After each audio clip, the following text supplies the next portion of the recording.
Hi, I am Jamie Poisson, and I'm here with my colleague, Aaron Wary. Hey, Aaron. Hey, Jamie. We have just watched the only English language Liberal leadership race debate. There were 4 candidates that faced off: Mark Carney, Chrystia Freeland, Karina Gould, Frank Baylis. And we are going to talk about what happened, right? Also, we're going to talk about what happened during the French language debate on Monday night. The winner is going to be chosen on March 9th. They will go on to become, for a time at least, the prime minister of this country in a time of crisis, and will go up against Pierre Poilievre and the Conservatives in the next election. The front runner up until now by really a mile has been Mark Carney. So, Aaron, why don't we just start there? How did Carney do on this national stage tonight? Do you think that he met expectations? I mean, I guess it depends on what everyone's expectations were. I don't think, that he, ran circles around everyone on stage and blew everyone away with his command of a political forum. I think he was fine. Canadians have been telling me that they want change. They want positive change that builds this country. I can bring that change. I know how to manage crises. I know how to build strong economies. He is a central banker. He's not a natural politician. I double-checked before we started this. He's now sort of officially been a politician for, I think, about 39 days. And it shows. He, at least in English, did better than he did in French. The reviews for his French performance were not super kind. They weren't, terrible, but he has some work to do when it comes to speaking French. I think he did what he needed to do. I don't think anything that happened in the English debate sort of upsets the basic structure of this race. And, now he needs to, not only focus on finishing this race, but sort of getting better at sort of commanding a political stage, in time for the general election. How did we see the candidates interact with each other? Did they go after each other? Were there really any standout moments? Well, the second night was at least more interesting than the first. I don't know that there were any crosswords exchanged in the French debate, really. In the second debate tonight, the English language debate, Karina Gould said right off the top, "Tonight, I am going to raise the tough questions we need to confront as Liberals, have an honest conversation about where we stand on the big issues we face as Canadians, and present a clear..." That was clearly what she set out to do, and that's what she did, primarily aimed at Mark Carney. I think your question was actually about the cost of living for Canadians. It wasn't about, the macroeconomic picture, which we know... I think it's an interesting tact on her part. These sort of intra-party leadership debates, we call them debates, but, it's the incentives are not always on the side of there being debate because, first of all, obviously these guys are all in the same party and they agree on most things, but they're also very conscious of the fact that if there is conflict, if they do tear each other down, then they're just providing fodder to the other parties to use against them in a general election, right? We've seen that happen in the past where a leadership candidate has a bad debate, they go on to win the race, and then the footage of it gets used against them in the general election. So, there really aren't a lot of incentives for them to go after each other. But as much as they can, I think Karina Gould tried to do that in the English language debate, specifically with Carney on a few sort of big points. Yeah, I know one, for example, she went after him saying that... I'm glad to hear, my colleague talk about housing. It's one of the first times I've heard him talk about it during this campaign. She criticized him for his promise to get to 2% NATO spending by 2030. Mark, you talked about reaching NATO targets, but of all of us on stage, you plan to reach those not until 2030, but the imperative to do that is now. Why didn't Freeland go at him even a little bit harder than she did? I feel like this was really her final chance to try to take him, right? Considering that those two were thought of as the front runners. It is an interesting question of strategy on her part. I don't know whether she has calculated that it's just not in the party's interest. I don't know if she has calculated that his lead is so significant that maybe, it's not worth her trying to take him down. It's not worth her trying to kind of undercut him. I don't know if she, just genuinely doesn't see much to take on with him. I mean, it's a very curious strategy because she is sort of the presumed sort of, second place runner at this point. And if she was going to try to kind of upset the basic running of the race at this point, this would have been the moment to do it, and she didn't do it.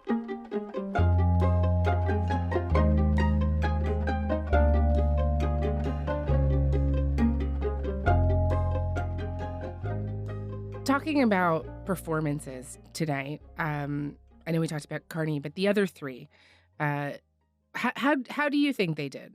Like, who came out of this really well? Did anybody really blow it? I mean, I think Karina Gould, in terms of someone who has improved their standing, in the race amongst liberals, uh, she would be the one who's done that over the course of the last two nights. Uh, I think people sort of already saw her as an impressive person, but I think she showed a command of things and a comfort on stage and an ability to communicate. I don't know that she's going to necessarily change where she finishes in this race. I don't think it probably changes the final result in terms of Mark Carney winning, but she sort of has burnished her image and, probably built up a kind of base of support for herself. I think not just in the fact that she did well, but she sort of found, I think, a groove in this debate as being kind of this voice of saying, not only do we, does the Liberal Party need to be mindful of its sort of progressive values, its socially liberal values, but also that it can't completely abandon, the ideas and the policies it pursued over the last 9 years. I also just want to say that I'm actually really proud of a lot of the work that we did as a government, whether it was the Canada Child Benefit that has lifted over 500,000 kids out of poverty, the early learning and childcare agreements, or the work that we did on fighting climate change. I'm proud. That's maybe not a winning hand to play in this leadership race, but is a contrast to Mark Carney and sort of the ideas that he is emphasizing. It's an interesting tact for her to take. I guess you could say she won the debate in that sense. It's not necessarily going to change the shape of the race, but I think in terms of just sort of the last two nights, in terms of who performed well, I suspect most people are going to say her. Yeah, just as one example of what you're talking about there with Karina Gould, she's the only candidate that hasn't abandoned the carbon tax. But I just was watching her in the scrum, and she basically doubled down on it. We allowed Pierre Poilievre to take up space on the price on pollution and, quite frankly, to mislead Canadians. What was really happening was inflation. So my plan is to freeze the planned increase, to cancel the planned increase, to ensure that we can give Canadians that break that they need. But I'm not going to take checks away from millions of people who rely on that money. So this is a good policy that does two things. Expanding on what we were just talking about, like, where else did we see in the debate divergences between the candidates? I think if there was a kind of big split, so to speak, it was kind of on the, sort of macroeconomic issues, I guess, that Mark Carney is emphasizing, and then more on the sort of affordability, cost of living, worrying about poverty and homelessness and those issues that Karina Gould and to a lesser extent Chrystia Freeland were really emphasizing. And I think there's sort of an interesting split here, right? Because the campaign overlapping with Donald Trump's presidency has really kind of thrown a wrench into things, in that you've got sort of the pre-Trump issues, not that they've gone away, but the pre-Trump issues of affordability and cost of living, and then you've got sort of the post-Trump issues of economic strength and economic sovereignty and national sovereignty. And there's a bit of a kind of push-pull between those two issues. And I think you can sort of see that play out a bit on the debate stage in terms of what the next liberal leader is going to have to emphasize. And I think the the ultimate answer is the next Liberal leader is going to have to be able to talk about both of those issues.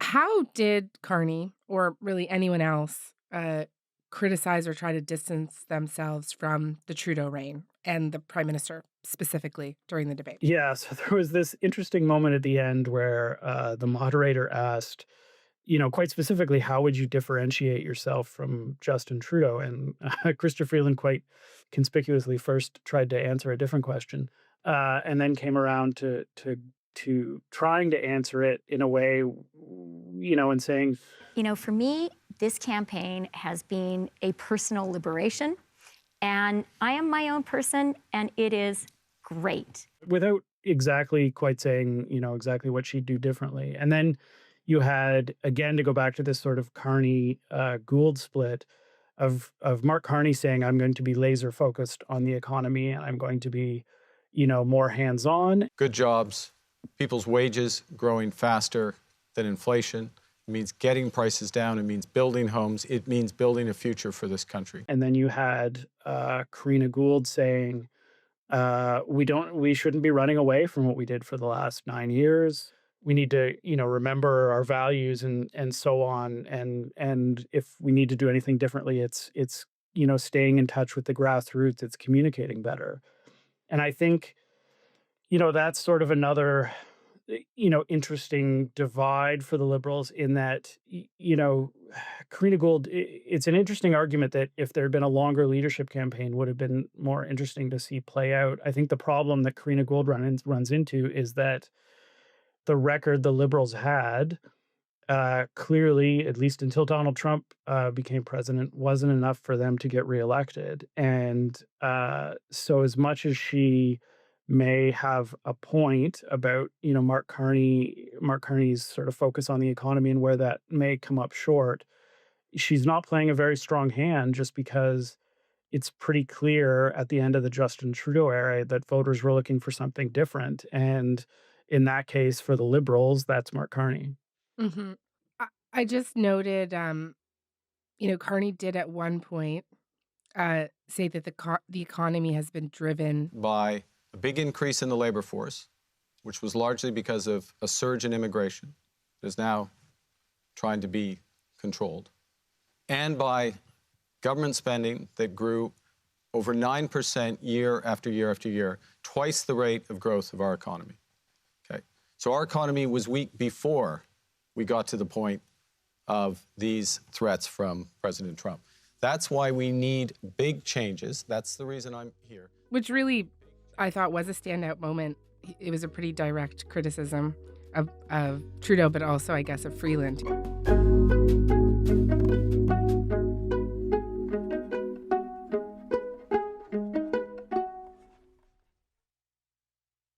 Okay, the other thing that I wanted to just take a moment to discuss with you is what we heard from the candidates tonight about threats coming from Trump. Because I did find it striking just how quickly things have changed. Just to hear all of the candidates talking about our longtime friend and ally like they are now this menace on the international scene. Rather than guaranteeing the rules-based order, the U.S. is turning predator. We have to recognize that the Donald Trump of today is different than the Donald Trump of several years ago. Then his objective was to take more of our market. Now he wants to take our country. Did you find that as striking as I did? It is. It's hard. I mean, first of all, I'm not sure whether any American president has ever featured as prominently in a, party leadership debate in Canadian history. Maybe there's a precedent, but I suspect there isn't. It is, it's such a change from, you go back to remember when Justin Trudeau became prime minister, Barack Obama was in the White House and we were talking about a bromance and how famously they were going to get along and how they were sort of the same kind of politician, and how Justin Trudeau, one of the points of emphasis he had in the 2015 campaign was how much, the job of the prime minister was to manage Canada-US relations and, work with the president. And Stephen Harper hadn't been able to do that with Barack Obama, and Justin Trudeau would. And, it's indicative of just how much Donald Trump has changed the world, has changed the continental relationship. I think it's important to note that it's not just, Canadian liberal politicians talking like this. It's European leaders talking like this about how it's a new era. So we could be in a federal election imminently. Uh, Carney, for example, has said that he would consider calling one immediately after becoming leader. Opposition parties have also said that they would bring down the government as soon as Parliament is back towards the end of March. These debates were really just as much about a general election uh, as anything else. And Poilievre and the Conservatives did come up a handful of times. And what did we hear? What were the candidates trying to accomplish there? I think for this audience and for these debates, there was, especially from Mark Carney and maybe to a certain extent, Chrystia Freeland, sort of making the point by bringing up Pierre Poilievre that they can trying to show that they can take him on, that they're ready to make arguments against him, to criticize him, and show that they're kind of up to that challenge. That seemed to be, especially for Mark Carney, that seemed to be kind of the implicit message behind a lot of what he was doing when he brought up Pierre Poilievre. I think the other part of it was bringing him up in the sense of Donald Trump, in the sense of the challenges going forward, and trying to place Pierre Poilievre within that larger sort of debate. Let me finish by pointing out one other thing. Who's the worst person to stand up to Donald Trump? It's Pierre Poilievre. He worships the man. He uses his language. He's not the right person for our country at this crucial time. The leaders were trying to kind of, the leadership candidates were trying to kind of link the two too. Like, there were a couple comments that specifically, from, I think, Karina Gould and Mark Carney, and possibly also from Chrystia Freeland, that specifically linked Pierre Poilievre with Donald Trump. So there's kind of a couple things going on there.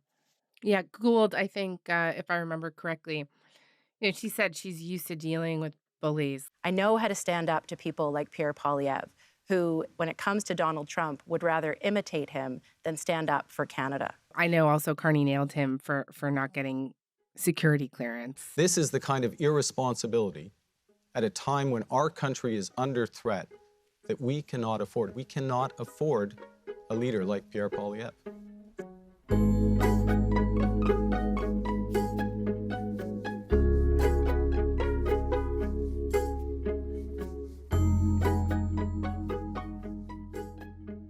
I want to talk to you about the polls. We have to talk about the polls because these two debates this week, they come at the same time that we are seeing some really crazy polling. And I say crazy because multiple pollsters, including Ipsos and Leger, are now putting the Liberals either nearly at par or ahead of the Conservatives in a federal race. This is the first time that we have seen this since 2021. Also, it is a huge turnaround from where they were in January when Trudeau stepped down. Aaron, I know the last time that you were on, we talked about other examples where new leaders got a big boost, then lost that boost. So John Turner, Kim Campbell. But have we ever seen a rebound quite like this before? Because depending on the poll here, this is what, like a 30-point rebound. Yeah, I mean, I hesitate to say we've never seen it, but I'm struggling to come up with anything that compares. Talking to someone this afternoon who works in polling, the only point of reference he and I both had was the pandemic, where if you go back to sort of the polling in February 2020, the Conservatives were slightly ahead of the Liberals. If you think back that far, Justin Trudeau had sort of limped out of the 2019 election, kind of wounded. And then, in a matter of weeks, months, the Liberals were shot up to a big lead. And that was, credited to this kind of what's called the rally around the flag effect, right? When there's a crisis, you sort of rally around the leader. And in that case, the Liberals weren't trailing by 20 points or whatever they were at certain points in the last year. For this to happen, I mean, it's striking on several levels, but, it is, I think, you can sort of try to explain it in a few ways. One is Trump, obviously, the crisis moment. I think part of it is, I think we may have talked about this in that episode, was, how much of the conservative polling lead was based on people liking Pierre Poilievre, how much of it was based on people being tired of Justin Trudeau. So there's probably some of that going on. I think there's sort of overlapping impacts. It's really remarkable to think that, when this leadership race started, the feeling, there was a certain feeling of like, well, are the Liberals trying to pick somebody to win the next election? Or are they trying to pick someone to kind of save the furniture and stick around to lead them in opposition? The polling has swung things so dramatically now that now it looks like you're picking someone who could conceivably not just become prime minister for a month or two, but could conceivably win government in a new election. And then that was just implausible 2 months ago. Yeah. And some of these polls, when they put Carney at the top, the numbers get better for them, right? Yeah. And that's, I think that really solidifies Mark Carney's argument, right? Is he can point at those polls and say, this isn't just rallying around the flag. This isn't just people feeling, differently about the Liberal Party. This is something about, people seeing an appeal in what I'm offering, in what I'm doing, and that's the case for picking me. So let's end this conversation on Carney. We talked earlier about how this was a fine night for him. It was fine. But we have also talked about how this debate was low on real debate. It was very polite. It did not come to blows. Everyone agreed with each other a lot. If Mark Carney does end up winning this leadership race, did we get the sense from these debates that he is prepared to duke it out in a federal election so soon with someone like Poilievre, who has been training for this for years?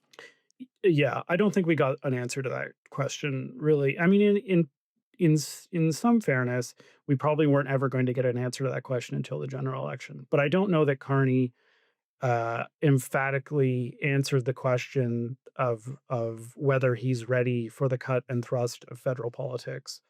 With these last two nights, he makes this comment about, I'm not a career politician. I'm not the usual suspect. So I think he's to a certain extent trying to say, like, look, I know I'm not Justin Trudeau. I know I'm not Pierre Poilievre, but that's, in this case, he's trying to sell it as a virtue. But I think, I don't want to say it's the easy part, but it sort of is. Winning the Liberal leadership is part one, and winning a general election is a whole other thing. It comes down to how ready your party is. It comes down to how well you can pull an organization together, yourself and the people you hire. It comes down to, how well can you perform on stage, shaking hands, in news conferences, in televised national debates against, hostile political opponents. We won't really know how well he's able to handle that until he actually goes through it. Okay. Campaigns matter. Aaron, thank you. Thank you.